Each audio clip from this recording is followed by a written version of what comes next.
American rock chick Jessie Wickham knows all about heartache. Her and her blues band sing about it every time they rehearse. But 6 years ago, a real-life tragedy gave her more than the blues, when a bizarre impalement almost killed her and her unborn son. This is the ballad of the murderous mic stand.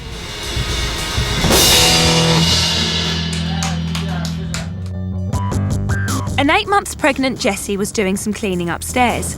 But as she carried a box of clothes across the landing, she misjudged how far she was from the banister and walked straight into it. To her horror, it buckled and gave way. The railing just let loose, and I lost my balance. Lurching over the edge, she and her unborn fetus plunged 15 feet to the floor below. Directly under her lay a 5-foot mic stand that she and her blues band had been using in rehearsals. Something absolutely horrific was about to happen. When I landed and hit the floor, that's when I noticed the microphone stand in my chest. As our expectant mum dive-bombed to the deck, she belly-flopped straight onto the end of the metal pole.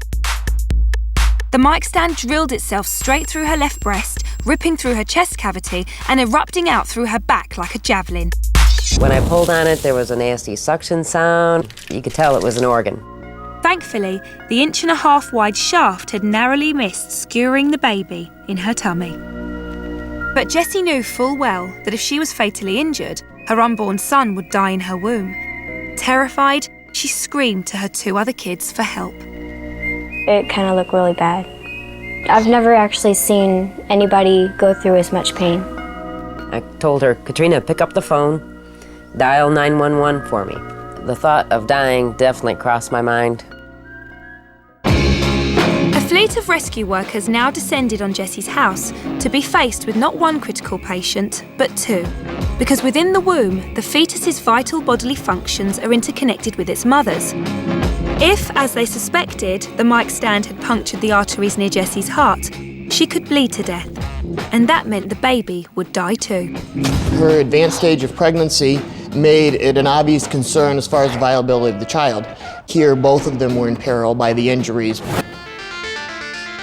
But if paramedics pulled the pole out, they risked unplugging a pierced artery, which could provoke a massive bleed that could kill mother and child in seconds. Any particular vibration movement had the potential to be, well, fatal. The only option was to trim the mic stand down so our pregnant mum could fit in the ambulance. So with these giant bolt cutters, firemen hacked the metal in half.